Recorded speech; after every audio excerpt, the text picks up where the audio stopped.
Solitaire World War II board game channel here with a new game in my collection.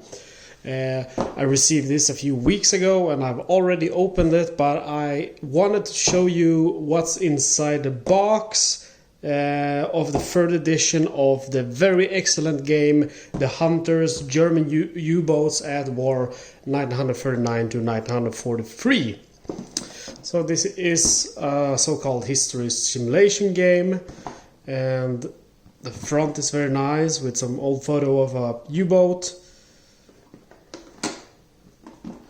and the back of the box we show an example of a U-boat display map, some example counters, and if you want to read what it says, I'm going to give you a moment here to pause the video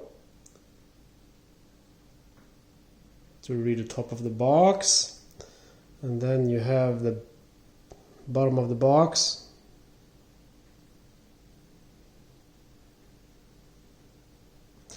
And in detail here you can see the complexity is low to moderate, the average playing time is 2 to 3 hours, and players is 1. Very high suitability for solitaire play. It's made for solitaire play, even though it has some ways to play with more than one player. And what we have is the rulebook, and it's 28 pages. This can be somewhat difficult if you're a new solo player. It took me about, I would say, 2 to 3 days to really get around the rules. I started reading, I just skimmed through it, I started trying to play, and then I went back to the rules again, read them, started to try to play again. You kind of just have to, do your errors to learn how to properly play it. And I found the trick for me to learn was that basically the rules will paragraph other rules.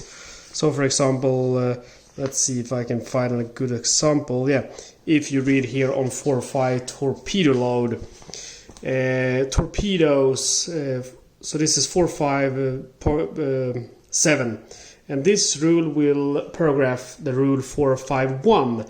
And whenever I see a paragraph, whatever it's before or after in the book, I go to that paragraph. So this would be 4.5.1 and read that one as well.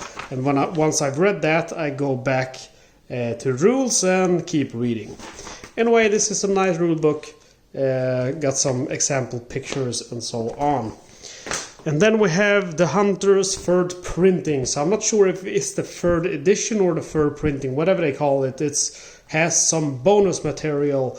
And this little thing describes that stuff. It's a historical commandant cards and patrol maps. And then here we have our submarines, our U-boats, and they are two-sided. So basically these are the ones you will use to track your game progress and track your submarine, your medals and damage and so on. So we have the type 7B, the type 7, this is the 9B, 7C, 7D, and 9C. I'm actually not very good with the Roman numbers, but I think I am correct. And then on the other side of the maps or the display mats, we have the type 7A, type C, 7C flak, the type 7B, and the type 9A. And basically on the maps you will see your torpedo tubes, your rank on the commandant, your captain, medal awards, your deck gun, flak guns, crew quality, your random events, your tubes and your reloads, incoming damage on hull and flooding. You track how the status is of your engines and other parts of the submarines which can get damaged in battle, and also the health and quality of different crew. And here you will go on different patrols and you will track your patrol progress. So those are the display maps, and these are the bonus material of the third printing, which are the patrol maps, or these are the display maps, and these are the patrol maps.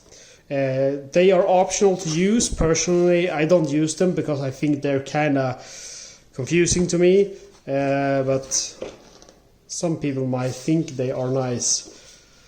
And then we have our combat map, and you will use this one for all of your different U-boats to track combat with different targets.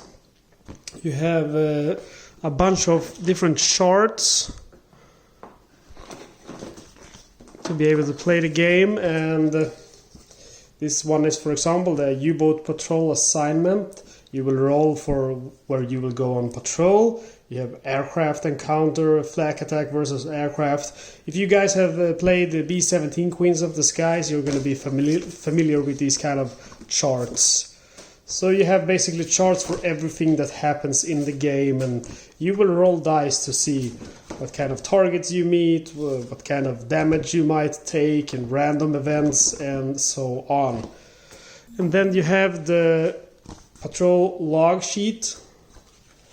You can do quite a lot of patrols, and once you have finished a game, they're gonna look like this, depending on when you start. If you play a whole campaign, it's gonna look messy like this. And then you have a nice inlay here, which I haven't removed. You have a bunch of counters.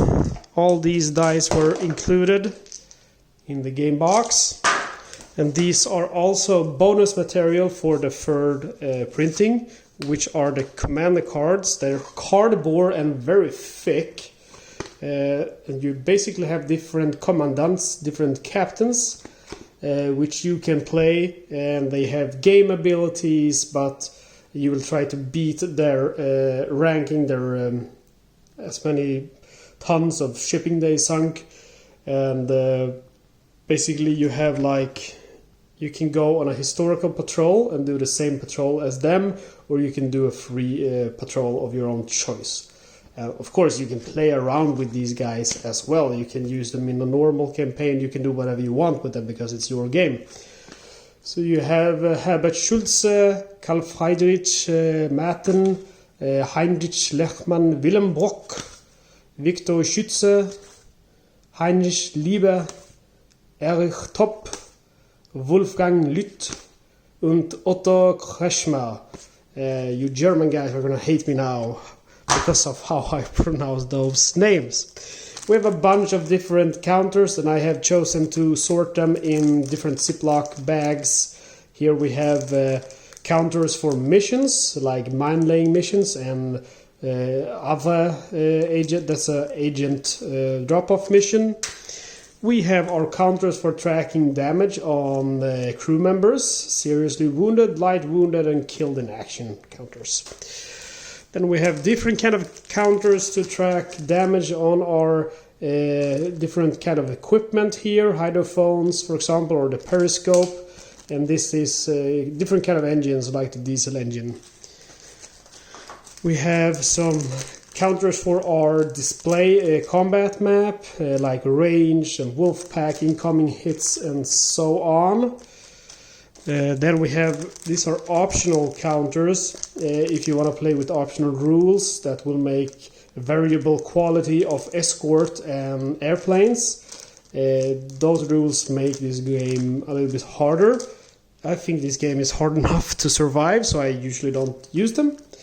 Here you have some counters for U-boat upgrades and random events like Hals- und Beinbruch and superior torpedoes. These are for tracking your damage and flooding. You have here for crew quality, if you wanna, or if you manage to promote your crew or specific crew members, like for example the first watch officer. These nice counters are always happy to bring out because they are big ships, capital ships.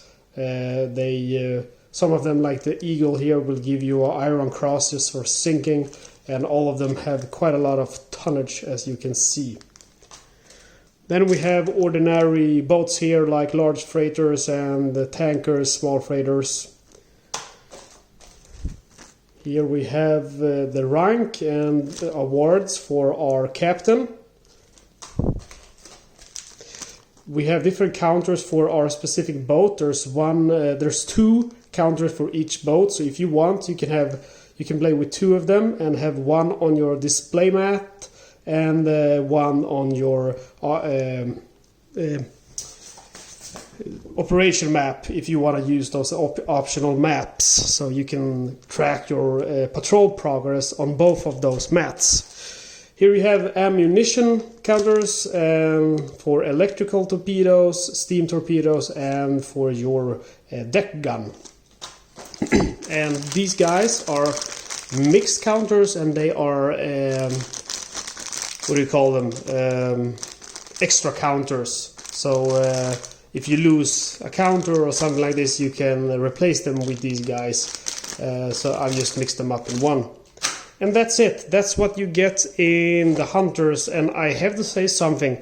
This is not a review video, but this is without a question my favorite solo game so far. I've had so much fun with this game, and it is without a question, in my opinion, the most you will get for the least money. I mean, I don't know what I paid for it. I bought it new.